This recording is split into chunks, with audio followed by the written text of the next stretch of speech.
All right, we're back with episode 32 of Modern Prescription. My name is Dr. Deepak Dugar. And I'm Dr. Jeff Toll. And we are back with a great episode and a great guest today. This is such a crazy story. Yeah, I can't even believe it's a real story. I know. I guess it's a real story. It sounds made up. It sounds made up. It sounds made up. I've never heard people love each other that much. This is the true Valentine's Day love episode. So watch this with your significant other. If you're listening and wondering whether you actually love your spouse, wait till you hear our guest today. And you might question if you actually love your spouse this deep. Yeah, this is true love.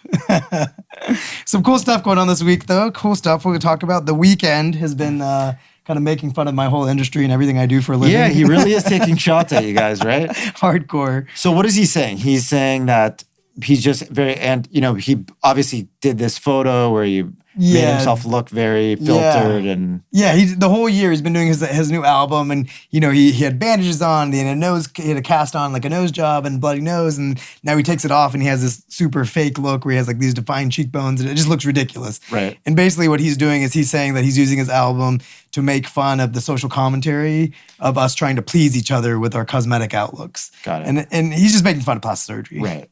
In girls who do it. But it's kind of hypocritical because he also dates very famous people who love plastic surgery. Right. So I don't get what I mean, I think it's like he wants to be it's almost like vengeful, I feel like. It could be that exactly. Like against an ex or something.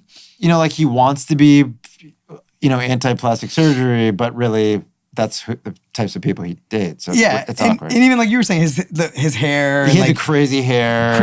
Which was just crazy outfits. Like he's all about the look. Yeah. So I think it's a little judgmental, a little tacky. I think it had a good intention, but I think he went a little too far with it because it's also judgmental. Like, let people live. In today's industry, how do you judge someone for their choices? Agreed. As long as they're doing it healthy and respectfully. So that was a little tacky. But I think that he's going to bring a lot of hype because obviously, by the time this episode comes out, he performed at the Super Bowl this past weekend. And I think he's going to be promoting, he's just promoting his album as hard as he can. So, these people made us talk making about him. It work, made us Getting talk famous about on Instagram. Yeah, tell us about that. So what's going on with this? There's stories about this new documentary, the HBO documentary about faking. Got it. So just, obviously with TikTok and Instagram and all these things, people are able to, whether it's buying followers or whatever, amass a following and like become an influencer when they really don't know, because the weird thing about an influencer is sometimes they're trying to sell products or do other things where they may not have any basis to do that. Right. And we've obviously interviewed on the show lots of influencers who are legitimate content producers and creating content for the purpose of inspiring or whatever, humoring or whatever. But a lot of people are just fake because followings. Sometimes, exactly. And then it can become dangerous when they're recommending products and, hey, get weight loss fast and try this product. Right. Speaking of weight loss, so phentermine is now kind of making a comeback. People are talking about it again. Yeah. So phentermine was one of the two components of this drug that became notoriously bad in the 90s called fen for causing some heart problems, pulmonary hypertension. So this was taken for weight loss? The second fen was the phentermine. And this was taken for weight loss? Yeah, so this was a drug for weight loss. Yeah. So it was a combo pill of two drugs. People developed heart problems later, and so it was taken off the market. But the second drug in the combo, phentermine, didn't have quite as bad of those heart side effects. So it's still commonly used as a weight loss drug. I really don't like any of these weight loss drugs that are sort of amphetamine or stimulant-like, where the way they work is they do two things. They sort of speed up your metabolism because they're a stimulant. And the second thing is they make you not hungry. So notoriously, kids on Adderall, for example, lose weight or aren't hungry. And this is another example of getting someone to lose weight with that sort of mechanism. It works. So it's meant to be used in a short burst. Like you use it for a month or two with exercise and diet, not alone. To like kickstart you. And it may, And so, people will say, I can exercise better because I get a little stimulant boost and makes me not as hungry. The reason I don't like it is it often comes with anxiety as a side effect. And a lot of people who have weight issues are having anxiety about that. And I just don't like that about it. What are the And so- long-term side effects though that you see from stimulants? Again, they become addictive, and to me, they always turn into a long-term anxiety problem, insomnia problem, all these things that you don't want. I really prefer using medications if we're going to go the medical route. So Of weight loss, we're talking about not surgery and not just diet and exercise and pushing your body to lose the weight, which I absolutely prefer as the number one option. I think the drugs that help your metabolism, so more like diabetes types of medications, are much safer way to try to lose some weight. So whether that's metformin, whether that's some of the other, Invokana or Jardiance, some things that help you lose sugar that can help you lose a little bit of weight. Okay. Especially if you have other, conditions like heart conditions. And when you say lose weight, you're talking about people with obesity who are talking to their doctor. You're not talking about like someone who wants to lose 5 pounds. It can be. I think you need a doctor that, in typical medical practice, that's not something that is done. Right. But if you're doing it with a doctor, an internist, or with someone who understands what we're trying to accomplish, who's checking your labs, because there are risks. There's a risk of low blood sugar. There's risks of, issues if you're pushing yourself very hard with exercise and taking these medications. There's things that can happen. So you want to do it with someone who knows what they're doing, but I would prefer to go that route than the phentermine. So phentermine is a big no recommendation from Dr. Toole. Yeah. I mean, it's not a hard no, but I prefer not to go that route. Not to go that route. Yeah, great. Yeah. And then another cool study that came out, they were showing that the number one cancer in the world used to always be lung cancer, is now breast. Breast is taken over as number one. And they're saying from 2 reasons. One, mostly being that, like you brought up earlier, people are just smoking less. Yeah. And then number 2, childbearing age is going up. So people are not having kids as early. People are gaining more weight. People are drinking more alcohol. And people are doing significant less breastfeeding at the age that they used to do it. It's now being pushed 5 to 10 years later, which is increasing their chance of breast cancer. Yeah. So it's really interesting. Yeah. I think the nice thing is, as long as people are following up and getting their preventative screening, like their mammograms, ultrasounds, MRIs, the technology is great now. So if people are on top of it, we do a very good job of finding these things when they're small, curable. We are not doing these massive, mastectomy type Taking of off the procedures. breast, yes. It can often be like a little lumpectomy when we catch these things early. But I do think all of those things you mentioned are contributing. So the more estrogen you have over the years, which means when you're more years not pregnant, and excess fat in the belly area actually releases extra estrogen, and so that can be a contributor to it as well. Right, the extra weight loss. And I think the other thing that people it's a good reminder is make sure you or your significant other are checking their breast on a regular basis. And the problem is you can't just check it once in a while, because then you have no comparison. But if you do it on a regular basis, then you'll know when you feel an abnormality. When you first do it the first time, what you're feeling could be an abnormality or couldn't be. But if you're doing it the 20, exactly. But once you've done it 30 times, now you'll really be able to tell there's an abnormality. So get into a habit of checking your breast on a regular basis manually. And making sure you're getting your screening. Yes. And what age do you start doing screenings for breast? So typically age 40, unless you have a family history of breast cancer. Okay. The reason we start at 40 for mammograms is breast tissue is denser as you're younger, and basically it's harder to interpret, and there's more false positives, and the rate of breast cancer is so uncommon at that age that you're more likely to find something that's nothing and cause worry and biopsies and all those things. So they've sort of determined 40 is the right sweet spot. Sweet spot, yeah.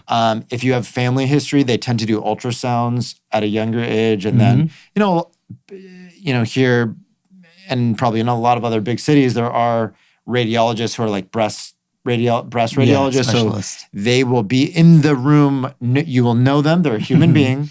They will be in the room. They will put an ultrasound on you. Yeah. They will be the one that's doing your exam and looking at it under ultrasound. And so, and also MRI is another technology that's helpful. Anyone who has implants, breast implants, needs to do MRI as a way to take a look. Yeah, absolutely. Absolutely. Great reminders.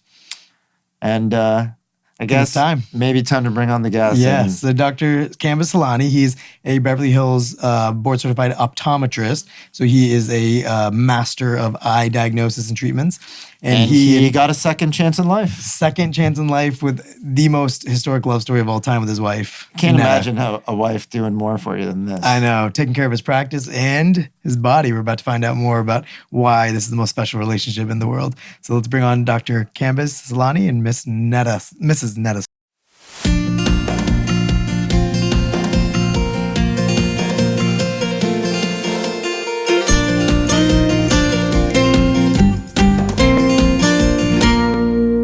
All right, so we were back with our really special guest today. I mean, this is huge. I've been trying to get you guys on since we started the show, and ready to be inspired. And time for Valentine's Day. That's true. This is one of those loving stories today. We're prepping everyone for Valentine's Day. Yeah. So we have. It all makes us feel bad. None of us have been loved this way. Yeah. This is special love. This is special love. But it goes to show you that through trial and tribulation, the end of it. Love is what probably matters. We'll find out at the end. Maybe not. So, Dr. Canvas Solani and Mrs. Netta Solani, who are here together and are husband and wife and owner and operators of Beverly Hills Optometry, which is a celebrity favorite optometry practice in Beverly Hills. You guys take care of a lot of high-end celebrities. I know this from my own personal experience through patient referrals that we've done with each other. And you guys have prided yourselves on concierge version of optometry, right? Absolutely. Yeah. Yeah, again, pleasure to be here. Well, you're one of our patients, so definitely celebrity. So how does this referral work? They basically help people see themselves better and then realize that they have a problem that they need you to fix. Yeah, so he makes their vision so good they see all their insecurities. Right. Yeah. Externally. Makes sense. That makes sense, right? Yeah. Here, one time, we won't mention his name, but he had a really big VIP client who they were seeing on a Saturday, I think. And you guys called me on Saturday, and this guy's like really big, and he famous and super and wealthy in stature, and physically big. And you guys called me on Saturday morning. I remember I was having a pizza party at my house, and it was like, "Hey, me and Netta are with so and so. He wants to get a consult right now. Is that possible?" And I was like. And in my head, I was kind of like, no, but then I was like, but for him, yes. So I drove straight in and saw him. So I remember, anyways. Super appreciative. That was an amazing experience. Thank you so But that's much. the level of care that you guys, give to your patients. And that's what's so special about y'all's practice. And the consults the relationships that we have, the same kind of idea. We want to make sure that we work with individuals and doctors and specialists who hold themselves to the highest standards just like ourselves. Right. So husband and wife, you guys work together. Yes. And this is obviously not normal. A lot of husband and wives don't work together. How does that work for you guys? It's 24/7 every day, and we love it. For me, it's the best experience ever. But for her, I don't know. I was worried at first. So we got married 2016, and then he's like, work with me. And I'm like, no. She kept fighting me on it. No. So we waited about 2 years, and now it's weird when we don't see each other. Yeah, it was really challenging in the beginning. We met in 2013. I proposed on December 13, 2014. Wow. Got married in 2016, and I kept pushing, like, I need you. Wouldn't see her because she worked this wonderful corporate job. She was always on the go. And we went to this wonderful seminar where we got to really dig deep into... He tricked me. And then I remember the first day, and I'm going, oh my God. I see him at home. I see him at work. Where is my me time? But it doesn't feel like we don't really talk at work. It's always about patients. So it's funny because when I go out on the weekend, he'll text me and he'll say, we need to spend time together. And I'm like, we see each other every day. I don't need any more time. But it's good. It works out. It's weird, but it works out. Yeah. Yeah, she's wonderful. I had so much responsibility on my shoulders up until 2018. We actually just hit the 3-year anniversary mark in January when she joined the practice. Oh. Yeah. It was January of 2018. And Wow. So now she's entitled for benefits? yeah, right. now I I work. retirement. Yeah, retirement. Now I work for her. It's funny because I think a lot of, we definitely have a lot of listeners who are medical students, residents. you don't realize when you want to start a practice, you have to, a lot of doctors end up filling both roles of, running the practice and then also running the business. Right. And they're very different skill sets. And that's why I think a lot of practices where the doctor's a great doctor, but they may not have the business side. So it's amazing that you guys have the teamwork to. Yeah. That's absolutely to right. I pull it mean, off. for me, it was juggling so many different roles, and she came in and just took so many of those components off my shoulders so I could focus on patient care. And Now I do everything. Yeah. Yeah, and the office is a lot of times, Seriously. Everything. in a good office, the staff, I always say, is just as important as the doctor. It's important to have a good doctor, but you also, if everything's not, appointments aren't smooth, customers aren't dealt with in a really easy, nice manner, easy to get an appointment, easy to get called back. Right. It ruins it for the doc. A lot of great doctors, their patients will leave because the staff isn't good. Right. I feel like a lot of businesses in general, medicine or not, you go through these ego cycles. It's all about ego, right? So at the beginning, you feel like I have to do everything because I'm the best at it. No one's going to care as much as me, right? Your employees don't care as much.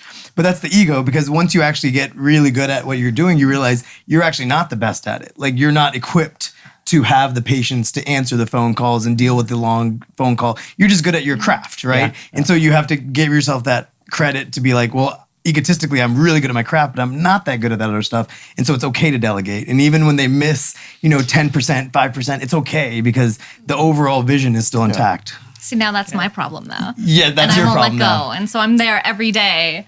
Good. Yeah. Before him, we used Yep. to carpool together. Now I go earlier and I leave later, and I'm sitting here going, what what just happened? That sounds great. happened? So you totally got tricked. Yeah, I totally got tricked. I got tricked. Yeah. He's like, you're going to I got work really less lucky. hours. You're going to, you work too many hours right now. And now I'm like, wait a second. I'm working more hours. But that's why the practice works so well. I mean, Yeah. the staff love her, patients love the setup, and we continue to allow that concierge and 5-star care because she's excellent at that. So do you guys cuddle at work? No. Not allowed. I want to. No, absolutely not. When we're together privately, I want to go, no, the staff might see, your patients might see. You need to No. keep professional. Work is work. Work is work. Work is work. I Stay like away it. from me. We need to have like this distance at all times. This is good. It's a healthy relationship to work. Which is funny because we're so affectionate when we're at home or we're I on know. vacation and we're on trips. So it's a little bit difficult. She says that, but it's difficult to hold that. Yeah. Especially now with COVID, like having the masks on, you can't see each other's expressions, and just love looking at her. She's just gorgeous. So I I look love at that. him and I'm like, don't you know what I'm thinking? And he'll just be like, what? What? And I'm like, no, stop. So I love your story because, we're going to get into the real crux of your love story is like crazy. We're going to get into it. But so you're a physician, you're married to a physician. You guys have always been taking care of patients and understand the struggles and tribulations of having to take care of a patient. So Candace, you went through some medical stuff yourself that has been quite significant. And we're going to get into how amazingly generous Netta was with you. So talk us through having to become a patient. What was that like for you? Yeah, really humbling. I've had Crohn's disease for about 20 years now. Have a genetic condition, PKD, that led to kidney failure, going on to dialysis, needing a kidney transplant in a very short period of time. How long was that? The kidney issue, 2019 and 2020 were really challenging years for us. Kidney failure we found out in September of 2019. Yeah. Wow. And you were how old at this time?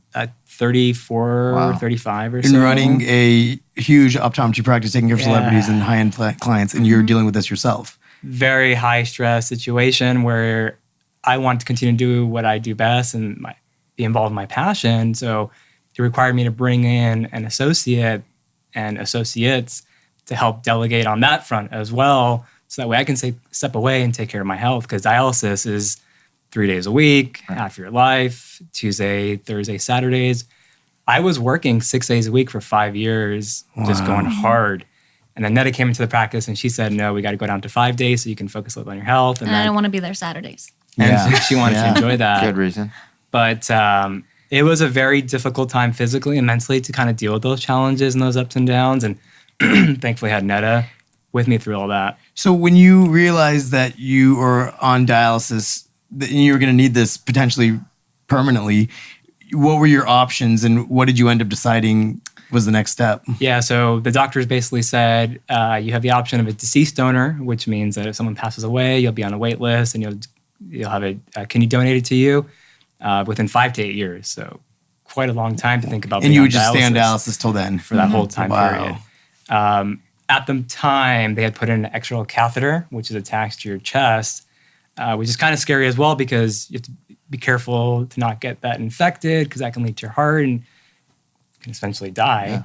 Or they do have more permanent fistula, which is also not the most fun because then that mentally puts you in the mindset of this is something I got to deal with for many years to come. So Netta decided to get tested to see if she's a match. No, that's not what happened. Whoa. So what happened? What happened? So we were at the doctor's office and he says, you have to go on dialysis like immediately. We were supposed to go to Vision Expo in Vegas and he's like, what do you mean? We can't go to Vegas? An eye conference. The nephrologist is like, no, you need to do this like now. You need to get this catheter now. And Compies looks at me and goes, we got to go to Vegas. What do you mean? But at that moment, he said that he needs to be on dialysis. This has to happen right away. That's your only option. And at that point, dialysis was his absolute nightmare. Like, that wasn't something he wanted to do. So I saw my mom go through that for 20 plus years, and it drains you. So this runs in the family. Yeah, so grandma has it. It's a genetic condition where you have a 50% chance of passing it on to your offspring. Wow. So and he was the lucky one. I got the luck. Yeah. So anyways, the doctor says, hey, the nephrologist says this is what you have to do. And we walked out of the room. Combies is like devastated. Yes. You could see it in his eyes, his face. And he's one of the most positive humans in the world. The most positive Hard person. to break me. Yeah. Yes. Hard to break The most Combies is the person that he walks into the room's on fire, and he's like, what a beautiful fire. That's Combies. Also, in your mid 30s, you feel like you're indestructible, right? Yeah. Right. Travel the world. We've had these amazing stories where we've hiked Machu Picchu, and This wasn't something that was supposed to happen. I proposed at the top of this mountain in St. Lucia, and we've done all these wonderful experiences. And it's like, oh, well, time out. You can't live your life now. You got to. Everything needs to stop. Yeah. You can't work as much as you want to. We had just saw a house that we were going to put an offer on. Wow. That was literally the day before. So we walk out of there, and I look at him, and I'm like, you're getting my kidney. That's what's going to happen. And we're okay. Everything is going to be okay. She literally Wait, but said, at this point, did you know if how you do were you even know? a We had no match? idea. no. She said, No. I'm going to get tested. I'm going to donate my kidney. It's going to work out. This is what's Even going to happen. before getting tested. I mean, what are the odds that that's actually, is that a, You guys aren't brother and sister. No. We kind of look alike. But no, girls. Surprise.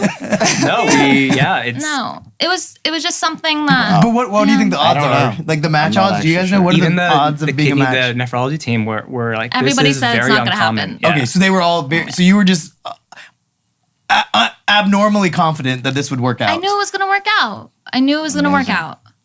Wait, so continue. So you had this premonition that you're going to donate him a kidney without knowing any facts. We walked out. I said, it's going to work out. You're going to be okay. We're going to be okay. And then everyone else in the background, right? That's when it started. And later we found out that all of the nephrologists were like, she's not going to do it. She says she's going to do it. A lot of wives say they're going to do it, but she's not going to do it. Wow. And there are a lot of skeptics out there as far as like. And how fast did it go from this idea to actually So right when that on the happened, table? Great question. I call the transplant center. I need to get tested straight away. God bless them. I bugged them almost every day to the point where they would know who it was when they picked up the phone. She expedited the process. Normally, after tests. it takes about a year or so. Yeah, so I did in 6 months. From the time we found out to the time he got a transplant was 6 months. Her persistence paid off. So were you actually on tremendously. dialysis for those 6 months? Yes. Yeah. Wow. And it was because creatinine level, about a 1 is normal. Yeah. Maybe even up to like low ones. But at its worst, I escalated to 7.8 on my creatinine, which was That's really high. Yeah. So the kidney kind of does like 3 main things that it has to do. It has to cleans the blood out. And so the creatinine number is a marker for how good of a job it does cleaning the blood. So we all think of all the toxins that build up in the blood. So if your kidneys don't work, you can feel confused, sluggish, but it also does a lot of other very important things. It regulates the electrolytes, so it can cause your potassium to rise, which can potentially be deadly. That's usually the reason why someone really needs dialysis in an urgent manner. And then the third thing it does is it regulates the acid base in the blood to make sure that your pH is normal. So like if you become too acidic, that's another reason why you would need dialysis. So the creatinine number itself isn't the reason you need dialysis, but it's a marker for, how well your kidney's doing and lets us know that this person is someone who's going to need dialysis. Yeah, and two of the other markers are the BUN, B-U-N, and then the GFR. So all three of those markers are way out of whack, and I could feel it too. It was obvious You just in looking at him. Sluggish and You're sluggish, lethargic. I had a lot of edema. I started to develop hypertension, gout, because your body, your kidneys, your filtration Not system, getting as rid of Jeff the mentioned. mineral. And His foot was like ankles were huge. so It like was double the size. And he's like, I'm everything comes fine. off. I've just been walking too much. Wow. Where are you walking to? Wow. And so it was just, and it just kind of mental fog plays in too. So it just wasn't the best experience. So Netta wanted to make sure that I get back to health, even with dialysis, which is such an amazing invention that we've created to keep people alive until they can get to a kidney transplant. Hard. But it's difficult. I mean, to go there, sit there for 3-4 hours, and you hook up to a machine that's filtering your blood, and you can't.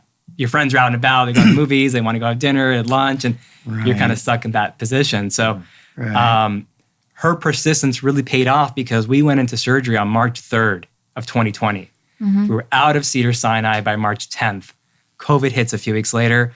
All elective surgeries get shut down. Wow. So if it wasn't for her persistence, it quite possibly could have been that I would have still been on dialysis, or we would have been waiting through all this, or we would have been in the hospital at a time when high risk. We wouldn't have visitors as guests.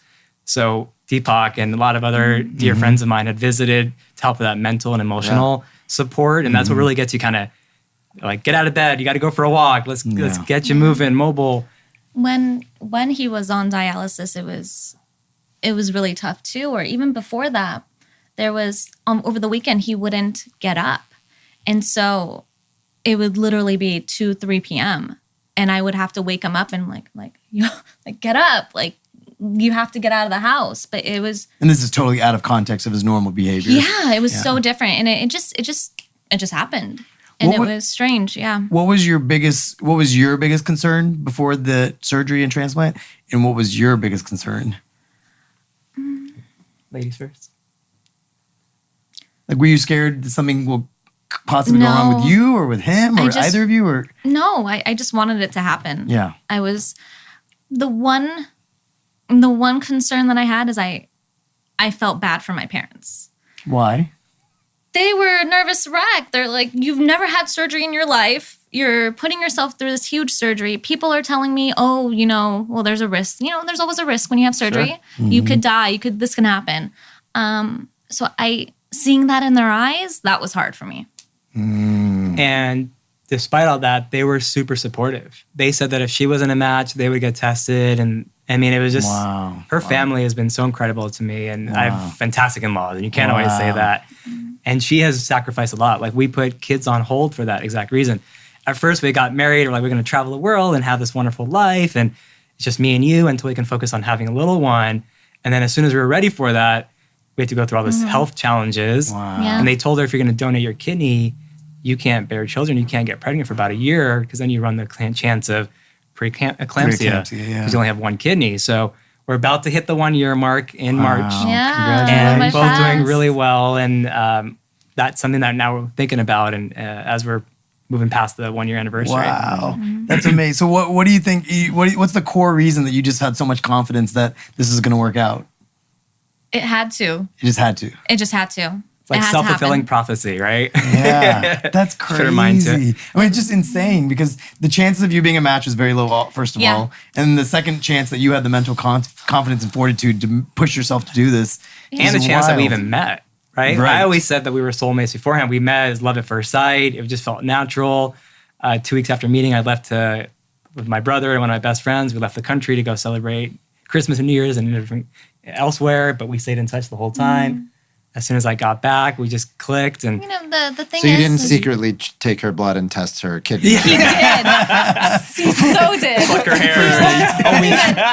He's like, this one's a A winner. week before the proposal. What was that blood draw?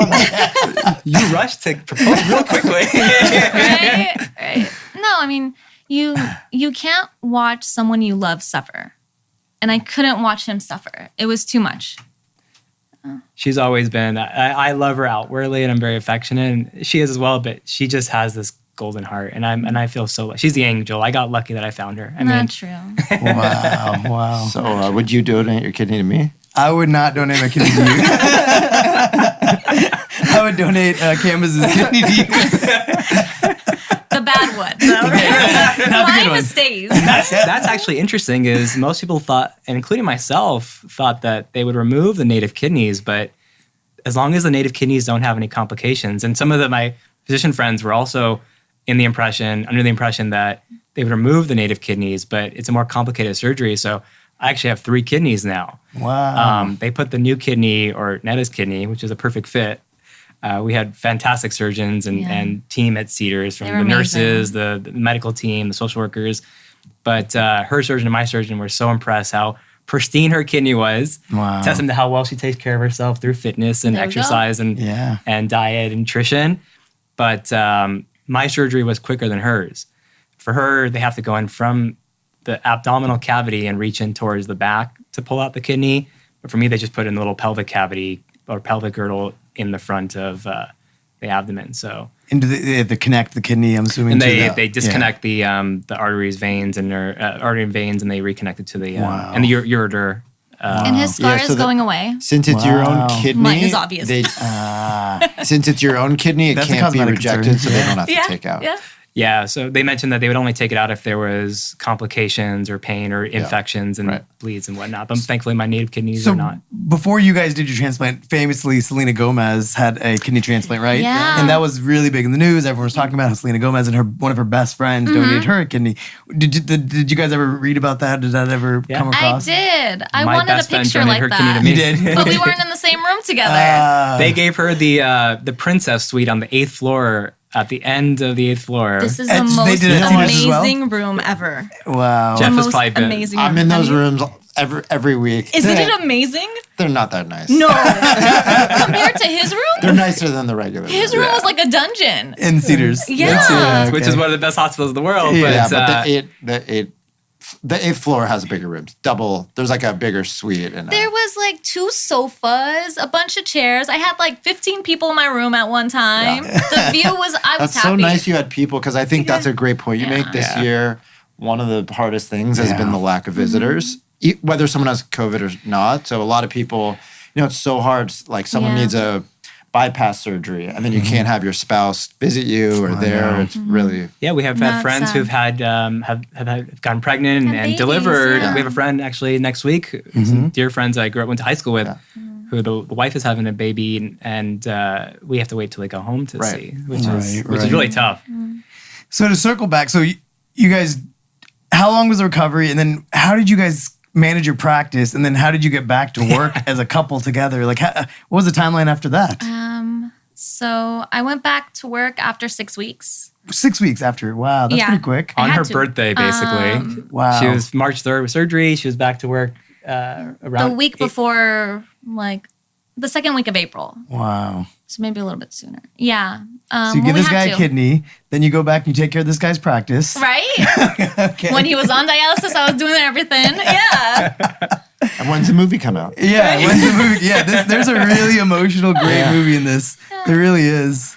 Yeah, she really stepped up in so many ways. I mean, from a getting me back to health, from personal and professional component, she's done so much. It's so inspiring, and Yeah. it's nice to be able to share the story during all this uncertainty and chaos that's going on during COVID, and people are having such a hard time dealing with things. So it's nice to be able to share this. And patients have asked, we missed you. Where were you? And with some patients, they were sharing the story. Others, they were just saying, oh, he's not feeling well, and he's kind of away from the practice for a little bit. But, Everyone goes, does he have COVID? Like, no. but when He I had came a back, transplant. they were so excited. I mean, we did such a good job of keeping our care to such a high level that for many patients, it was such a surprise that I was going through all this. And some of these patients we would see once a year, but others for their dry eye treatments, we see like once a month. And so for me to be gone for a few of those months while I was dealing with all this. I told everybody.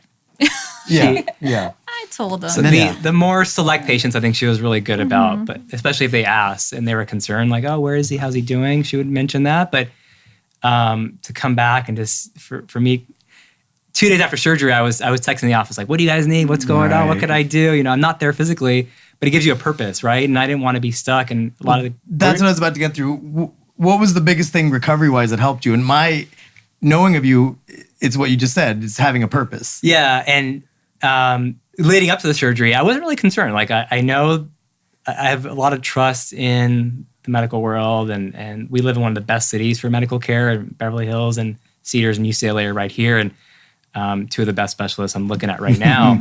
But so that part wasn't really concerning to me. In fact, when they put you under, you don't really feel anything. The propofol does a great job of keeping you in a good mood and knocking you out, and you wake up, and I was super energized. In fact, my father-in-law was like, wow, you felt like you had a rush, like you had Popeye just gave you, you know, like Popeye where he gets the spinach. Yeah. And that's what really got me back out is family and friends and loved ones coming and visiting and getting me out of bed, and me knowing the practices there for me to go back to, and having that purpose was so important. But then COVID hit, and the kidney team wanted me to stay home and not be around patients because I was going to ask you that, being on immunosuppression and being were you worried about, immunocompromised. And so Netta and everyone else was a little bit more concerned than I was. I was like, no, I got to get back in there. Patients are waiting for me. They're putting out some of their visits and until I get back, and that kept getting postponed and postponed. So by the time I think June rolled around, I was popping in and kind of. No, you didn't come back till July. June, July, End of so July, into the summer. So I would try to pop in and do video visits and things of that sort while my associates were handling the day-to-day operations and seeing patients with Netta. But by the time the summer rolled around, I was telling him, no, it's not worth it. Don't come back. Don't come back. And I came back a little too soon because energy wasn't there, and I just didn't feel like myself. And I'd be there for a couple hours, and I just felt drained on my feet. And with the mask on, it was very difficult to breathe. How many months until you felt obviously you're back now? Yeah, you're by normal. September, I think I finally felt okay. About I'm 6, 7, back 5, to 6 myself. months. Yeah, It was about 6 months 6 for months. me too. Okay. For you to feel like, do you feel 100% back normal now? Like after donating a kidney, do you even notice it in your day-to-day life anymore? No, I don't. I think it was that 6 month point that my energy was back. And I felt good. Yeah. So if you had to go back and do it all over again, would you do it again? Yes. Yeah, absolutely. Absolutely. It worked. It worked. Yeah. She said it would you multiple donate the times. second kidney? Absolutely not. No, I need her.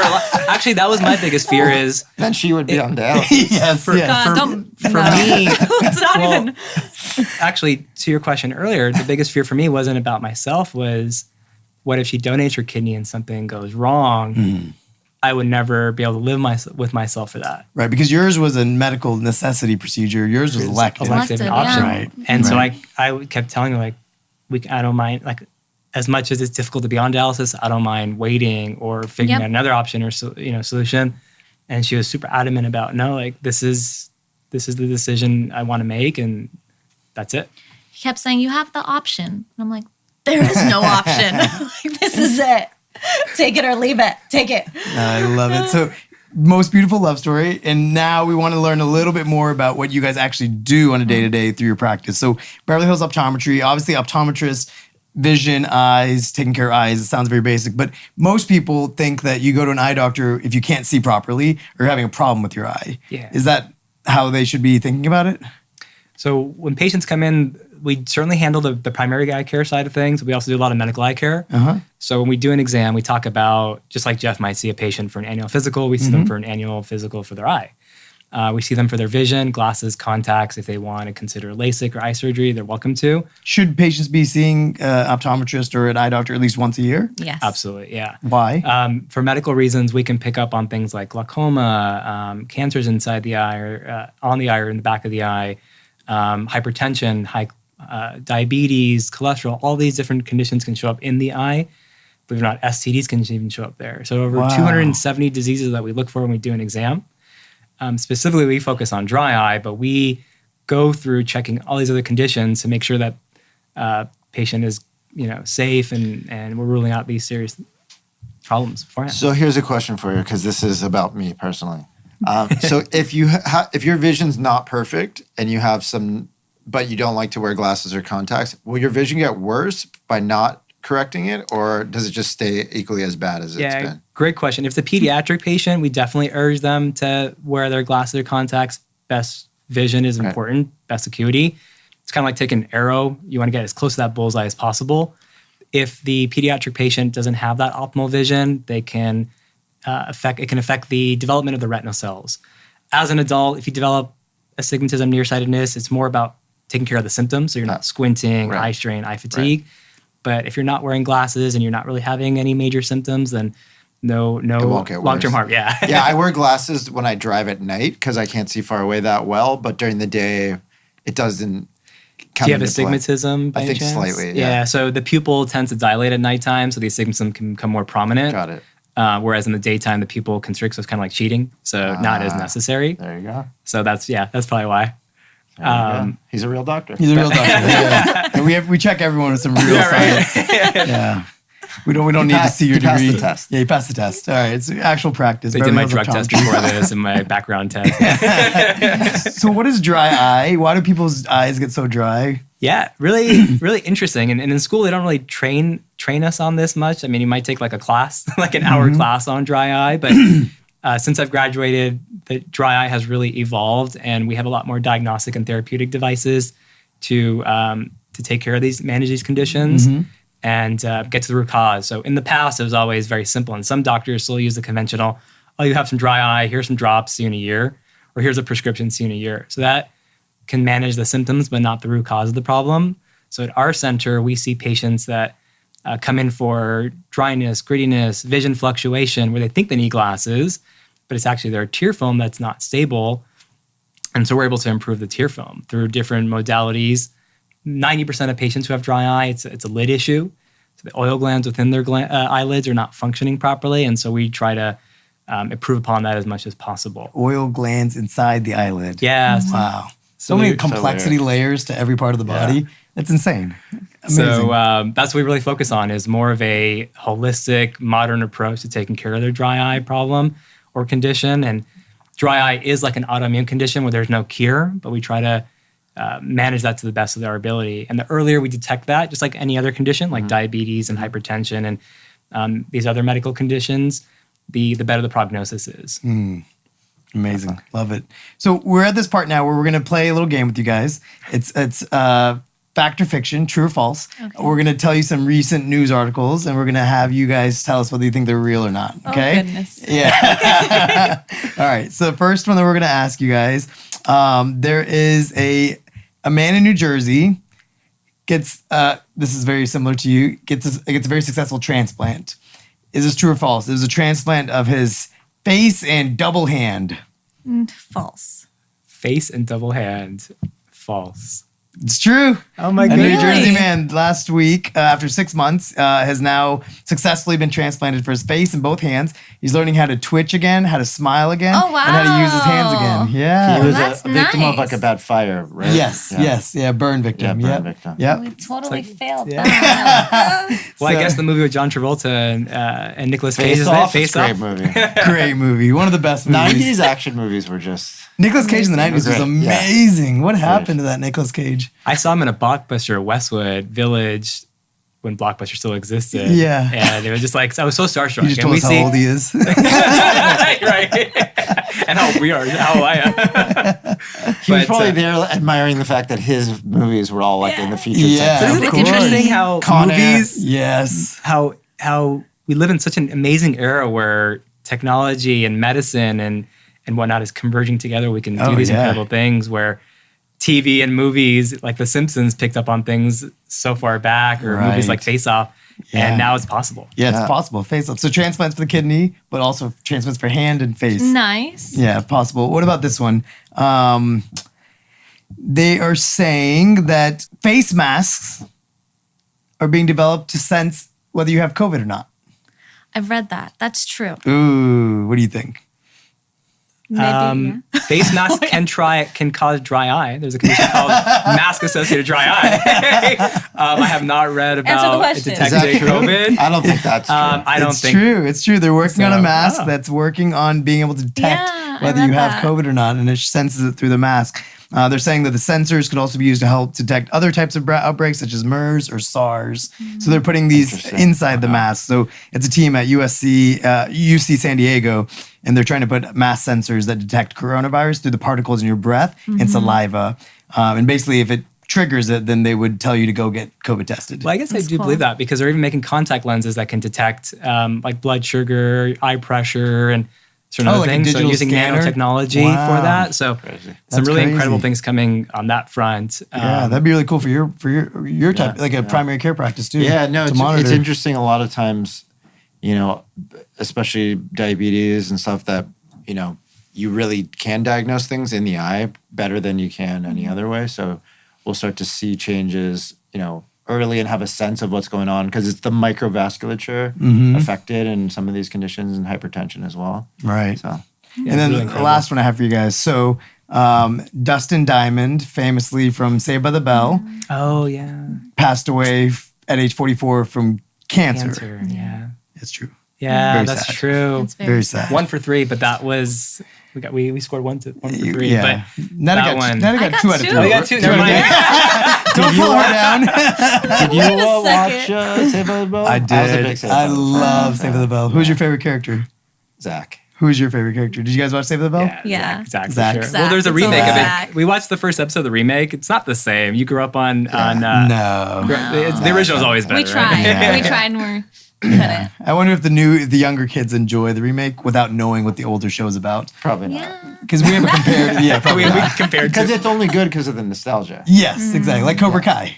yeah, Cobra Kai is good because of nostalgia. Karate Kid. Oh my god. Yeah. He was obsessed. He's like, watch this. I'm like, no. 80s and 90s. We had great music, great movies, great TV shows. I know. So tell us. So you thank you guys so much for coming on. This is so Thank fun you. and the most beautiful love story of the world. Yeah, I What- can't wait to watch this on Netflix. And I know. Yeah, the movie have you guys version. actually talked to anyone about a movie deal? a movie, a book? Yeah. Are you going to write the No. story? We've The true love story. How a kidney united us. We've been approached as far as like just some articles and whatnot about the topic, but yeah, we would love to share it on a larger scale. I think Netta's kind of shy though. That's- one of my favorite books is there's a book called When Breath Becomes Air. You know that book? It's about this neurosurgeon that actually gets brain cancer. Oh wow. And he actually is writing it while he's dying, and he writes most of the book, and then the wife finishes the end of the book. Oh. And Wow. it's like a real tearjerker, beautiful. Wow. But Yeah, that'd be a cool concept for That you to you guys- write and you to write your journeys and then mesh them together. I think it'd be cool. That'd yeah. be really cool. And then have a third person write it as the kidney. I am now leaving Netta. I don't want to leave. I don't want to leave. Thanks so much for coming on. I appreciate you. Thank you. Thank you guys Thank so you much for guys. having us. It's been an Thank you, honor. thank It's you. really Definitely. Happy Valentine's Day to you guys. I And guess- how do people find you if they want to get their dry eyes checked? And Yeah, so Check it out. we're very active on Instagram. So Beverly Hills Optometry Dry Eye. We're at bhiguy.com, or if you just Google Beverly Hills Optometry, I like BHI guy. It's great. BHI guy's great name. Yeah, BHI guy. And honestly, like it's so easy to find you guys because you guys are like all over online. So just type in optometry and you find you guys. You're the number one everywhere. Yeah. Yeah. And ask for Netta. I'll book an appointment for you. Perfect. Thanks, guys. Perfect. Thank you Thank guys you so for much for coming coming on. on. Thank you. It's Thank been a you, pleasure guys. again. All right. Well, that was That's great. incredible. Incredible story. Actually incredible. Yeah, yeah. Just Wow. teaches you like the depths of love and how that's how dedicated mentally we should all be to our partners. Yeah, I mean, unbelievable. To be willing to give them an A organ. kidney. It's cool. Yeah, I mean, amazing. And the kidneys are amazing. The human body's amazing in general. Just that Yeah. you can literally give someone else a kidney and Yeah, they will yeah. start working and do the job for you. And obviously, genetically, things can happen. But for a normal person who has normal kidneys, how do you tell us? How do you keep a kidney clean and healthy? That's a good question. So the kidneys are the filter, of the blood. The disease processes that most commonly cause, the most common things out there. So he has a rare genetic disorder that causes Yeah. the kidney disease. typically the two most common things are diabetes and hypertension That affect the kidneys? that affect the kidneys. Okay. And if you have both, then you're more likely to have a kidney issue. And so you'll see a lot of people who don't control their diabetes. One of the ways we always scare people who have diabetes is, if you don't control your diabetes, you may end up on dialysis. And that's a real fear as physicians that we have all the time. And that's one of the reasons why we're checking those people's labs frequently. Yeah. So if you have no underlying conditions, the main thing really is just to drink plenty of water. Dehydration, especially severe dehydration, is like the leading reason for a diabetic or hypertensive person. The second thing would be avoiding overdosing on NSAID drugs, which can sometimes like be Advil, aspirin. like Advil, aspirin. So if you're taking very high doses for days and days and days and days on end, even though they're over the counter and safe to take here and there, these are not things that you should be taking for days and days and days on end without talking to your doctor, because they can cause a kidney problem. There are other rare reasons why people have kidney disease, but those are the main things. The main thing we recommend is drinking plenty of water. So even if you're eating the wrong things, drinking the wrong things, that sort of flushes them out. So a lot of times when someone has, an acute kidney injury, an acute change in their kidney function, that's what we do is either give them IV fluids or recommend that they drink plenty of water. They say 8 glasses a day. That sounds like a lot to me. I think a lot of influencers find that's not. You remember, so last week Nina was on. Yeah. She jokingly calls herself a water. She's sponsored by water because she drinks so much water. So she has one of those gallon jugs that has like the tick marks. Yeah. And so she drinks a gallon of every single day. How much water do you drink? I probably drink about the 8 glasses almost, I would say. Do you? I keep one of those giant water bottles with me, not like the gallon ones, but like a quarter or half gallon jug, and I try to drink 1 or 2 a day. So I'm pretty good about water. Drinking water is one of the things I give advice and I don't follow. I really don't. But I should drink most more. doctors. I think I drink. I need to add a water to my breakfast. I have coffee, but no water. I found just putting a water bottle in your office is so helpful. Yeah, that probably just would help. leave it on your desk. Yeah, that would help. Because then in between patients, I end up then chugging a lot of because I work out at the end of the day, and then I'll end up drinking like probably 4 glasses of water in a row after you work out. After I work out. Yeah, that's good because I'm so thirsty. Right. Because I forget. Does the whole wine? Thing. Don't do that. So don't do what I just said. Drink the water before. Does wine count?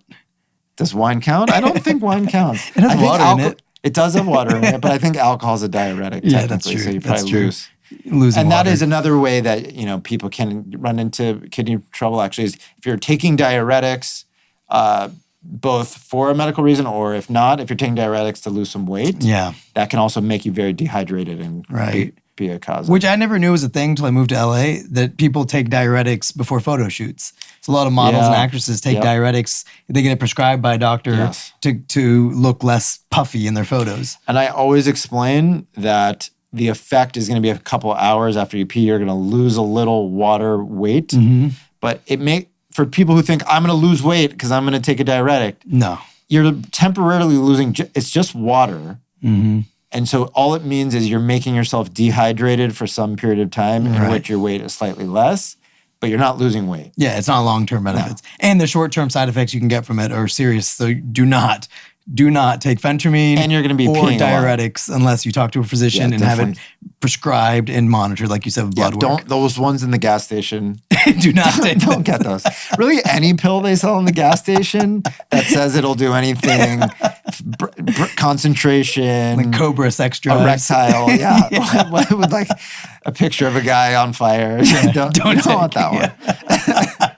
That's my advice in this episode. That's the health tip of the day. So thanks for listening. Thanks for listening, guys. Definitely Great guest. Share the episode. Yeah, absolutely. Send this to a loved one to and if you have anyone who's a screenwriter or writes some books and you wanna take this story. Yeah. We can connect you. We can connect you. That's right. Thanks, guys. Thanks.